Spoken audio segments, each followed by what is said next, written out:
無理だってこれは。これは無理だって。皆さんこんにちは、ときまるです。今日は自然と都市を行き来する4泊5日デジタルノマドミニマリストバックパッキングシステム紹介したいと思います。長いな。持ち物紹介、ですね。バッグの中身紹介です。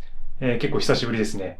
で、この間三条の湯というね、奥多摩の山に行ってるんですけど、で、そこから山梨に行って、で、東京戻ってみたいな感じで、合計ね、4泊5日ぐらいの旅でした。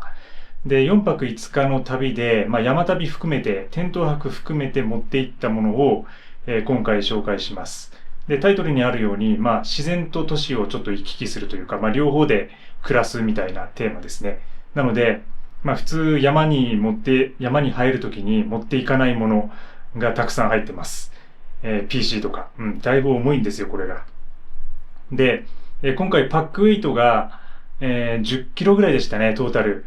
燃料とか食料含めて全てのトータルパックウェイトが10キロぐらい。食料や燃料や水を抜いたベースウェイトが 7.5 ぐらいですね。なので、今回ご紹介するものは食料とか水抜いてるので、ベースウェイト分の 7.5 キロぐらいの荷物ということになります。だいたい3泊とか4泊を暮らせるっていうことは、もうこれだけがあれば、実はもう生活できるっていう感じです。なので、自分の最小限の、持ち物リストっていう感じにもなるかもしれません。自然の中、そして街の中、両方で暮らせる、最低限の持ち物リストっていう感じです。それでは詳しく見ていきましょう。はい、まずバックパックですね。何度も紹介しているコンターの35リットルです。で、バックパック自体の重さがもう軽いので、500グラムないぐらいのペラペラの感じなので、その分これを使うとトータルウェイトが減ります。もう使い始めて2年ぐらいになるんですけど、全く問題ないですね。結構気に入ってます。で、先にスリーピングシステムを紹介しておくと、これが新たに今年入れたシュラフです。エンライテンドエクイプメントのレベレーション。で、これ40ディグリーのやつですね。なので、マイナス6度ぐらいまでスペック的には耐えられるんですけど、だいたい快適な温度が3度から9度ぐらいのイメージ。ただ、キルトタイプで、これシュラフではなくて、このパカッと全部全開に開くようなタイプなんで、対応できる温度の幅が広いです。なので、今回、現地9度くらい、だいたい8度から9度ぐらいだったんですけど、夜。ちょっと暑いぐらいだったんですけど、全然ね、掛け布団みたいな感じにして快適に眠ることができました。もうね、ホワイトボックスでも家でも最近は使ってて、かなり必須アイテムになってます、自分の中で。はい。で、テントはハイパーライトのミッドワンですね。はい。これもお気に入りハイキングギアリストで紹介しています。で、今回は樹林帯と川のそばってこともあって、温度の変化が緩かったので全然結露なくね、快適に過ごすことができました。で、これも 500g 切ってて、このテントの重量が軽いので、全体を軽くできているって感じです。で、こちら上がテントポールですね。はい。テントポールです。で、これハイパーライトの純正のミッドワン専用のポールを使ってますね。で、過去にはストック使ってた時期もあるんですけど、僕どうしても撮影をするので、だいたい三脚とか持ってるんですよね。三脚持ってたりするので、なので、結局、両手は開けておきたいってところがあって、テントポールを使ってます。はい。で、ペグです。で、ペグは、これもハイパーライトの純正のものと、あとフリーライトかな。フリーライトのチタンペグ、ネイルペグみたいなものを使ってます。で、必要な本数だけ、必要な本数プラス1本かな。だからだいたい7本ぐらい持っていきますね。で、こちらにあるのがパッドです。スリーピングパッドで、インフレータブルのサーマレストのネオエア使っています。雪山とかにも耐えられるモデルで、自分にとってはオーバースペックなんですけど、これしか持ってないんで、もうこれひたすら使ってるっていう感じですね。で、ちょっと重量はあるんですけど、全く使用に問題ないし、寒がりの人にはね、パッドはあったかい方がいいのでね、これ使ってますね。で、この枕ね、インフレータブルの枕、ピローを使ってます。で、これもね、これ今回初めての導入だったんですけど、これもエンライテンドエクイプメントの、これおまけでついてきたんですよ。シュラフ買ったらおまけでつけてくれて、で、結構品質良くて、で、後ろにこのドットの滑り止めがあるので、マットの上でも滑らないっていうね、感じになってて、結構ね、快適でした。やっぱりね、枕ね、あった方がいいなと思いましたね、改めて。ただその街のことを考えると、街中では基本的に枕、大体ホテルとかあるので、そのためだけに一泊の山に入ってそこから街で暮らすみたいな時に、これを持っていくかっていうのはちょっと疑問があるんですけど、ちょっと重量重くなったとしても、自然の中で快適に寝たいっていう、なんかちょっと最近は、そういう贅沢な気持ちが出てきてます。で、隣にあるのは、これは小さなこれはエマージェンシーブランケットですね。はい。ソルのエマージェンシーブランケットです。ちょっと入れ物は違うんですけど、これはもう低山行くときとか、一日日帰りとかですね。どういう時にも大体これは持ってきますね。で、寒い時に使うだけじゃなくて、ちょっと結露がある時にシュラフの足元にかけたりとか、いろんな使い方できるんで、割とコンパクトなんで、大体持ち歩いています。はい。で、次はこれ衛生用品系のアイテムです。で、ちょっとどういうものが入ってるのか開けてみます。はい。全然ミニマルじゃないですね。最近はもう全然ミニマルじゃない。で、結構でかいボトルとか入ってるし、もう重量がかさんでしょうがないっていうね。で、トイレットペーパーで、普通のティッシュペーパーと、これ汗拭きタオルみたいなものです。今回温泉入れたんで使わなかったんですけど、大体でも参考の時は結構重宝しますね。で、ソーヤの浄水器と、フロスと歯ブラシセット。で、予備とエマージェンシー用のガイラインですね。で、歯磨き粉と、もうこんなでかいの持ってってるんですけど、もうめんどくさいんで、家のやつをそのままね、持ってってるんですけど。で、あとオイルですね。これダビネスの万能オイルで、もう髪にも手にも使えるし、で、香りもいいので、結構アロマオイル的にも使えたりして、なんか最近もうこればっか使ってるんで、これしか使ってないんで、オイルは。だからこれ嗅ぐとね、結構安心するんですよね。なんか匂いが良くて。それで、ボトルごともう持ち歩いてます。はい。はい、続いて山道ポーチですね。山道、これも大体もう長いですね。だいぶ使って長いです。この中のものを見ていきます。はい、こんな感じです。結構ね、中身、物増えてますね。で、ヘッドライト、これは変わってません。ペツルのビンディというモデル使ってます。軽くて、35g とかだったら 30g なかったのかな、これ。小さくて使いやすいですね。で、目薬、そして耳栓。で、クマスズですね。ほとんど効果ないぐらいにささやかになるクマスズ。で、ペンでしょう。印鑑でしょう。なんかもう普段から使ってるもの全部持ち歩いてる感じです。で、最近も毎週移動するんで、なんか置いとくのがめんどくさくて、もうそのまま入れたまま持ってってますね。で、これがエマージェンシーキットです。薬とか、テープとか入ってますね。で、時丸田中オリジナルキノクリアジップウォレット。はい、相変わらず使ってます。そしてサプリです。もうなんかね、ジップロックが渋滞してる。ジップロックの渋滞です、これは。で、ここにも小さなジップロックがあって、これは工具入れですね。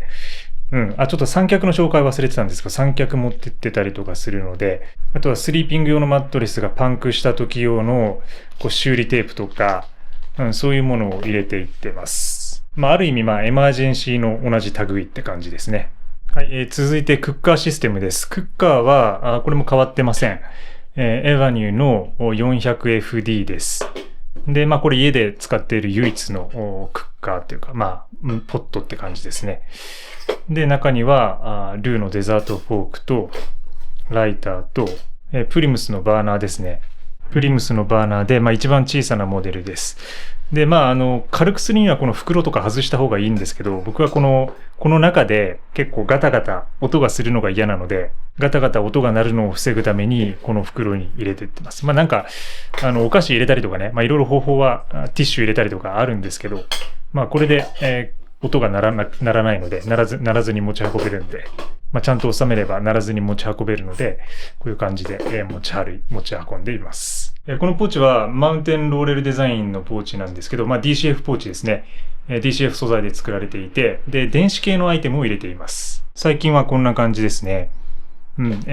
カメラ用、ソニーの Z バッテリーと、だいたい2つぐらい持っていくんですけど、なので充電器はもう持っていかずに、だいたい2泊から3泊、3泊でギリギリだと思うんですけど、だいたい2つで合計3つぐらい持ってきますね。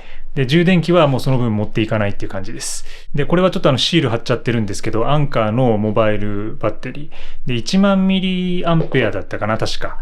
1万ミリでだいたい1泊、2日もいけますね。で、基本的にもう山の中は電波入らないので、ローパワーモードにして、かつ、プレーンモードにして、完全に電波遮断して、そしたらもう全然持ちますね。バッテリー減らないので、これを使っていると。で、USB-C のケーブル。で、これプラグ一体型なので、これ使って MacBook を充電することもできます。なので、充電器、MacBook のアダプターを持たずに済むというね、結構重宝してますね。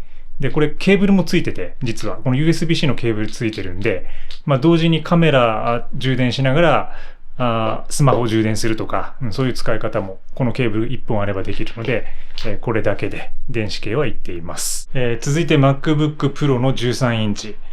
これは山には絶対持っていかないし、持っていきたくないですけどね。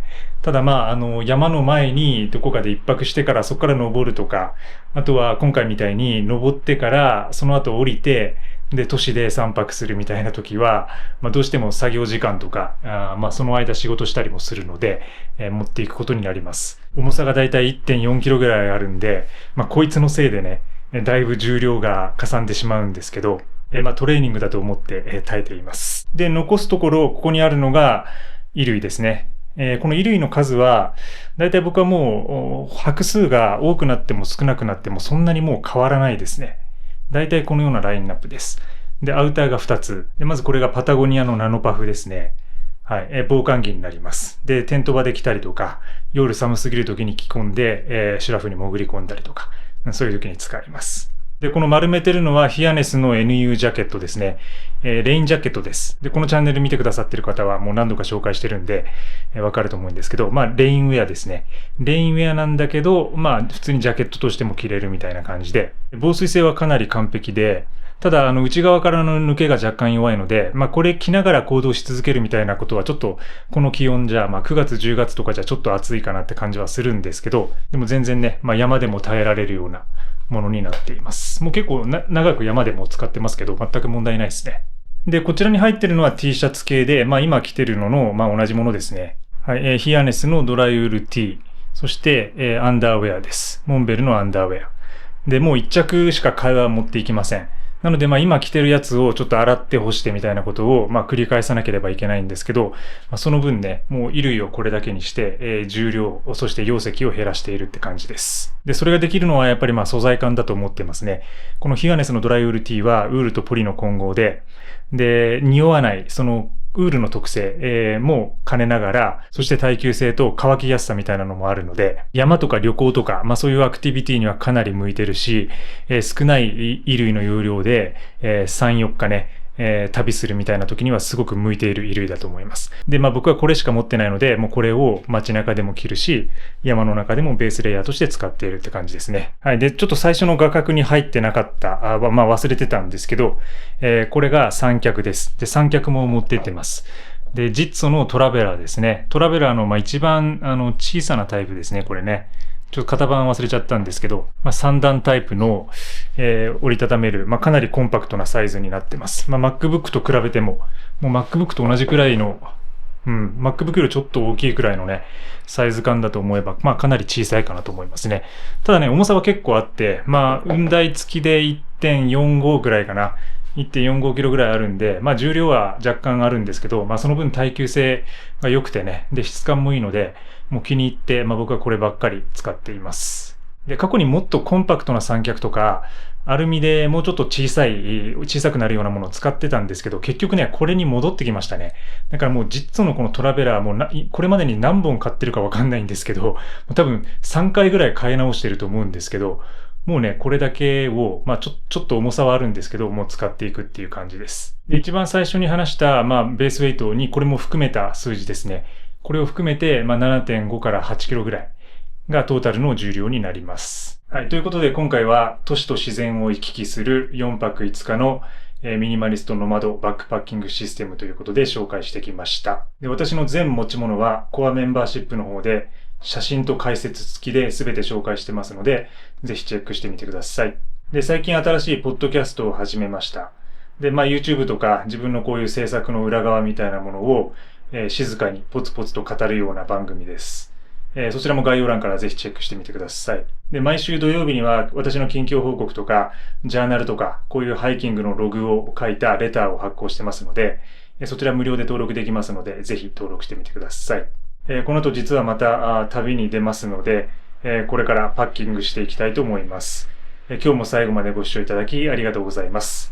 また次回の動画でお会いしましょう。チャウチャウ。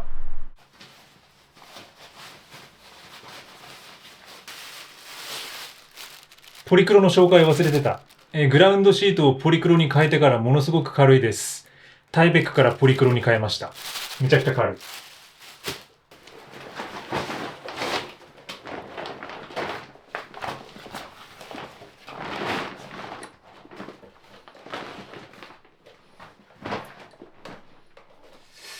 無理だってこれは。これは無理だって。重さ的にはいけるかもしんないけど、これは無理だって。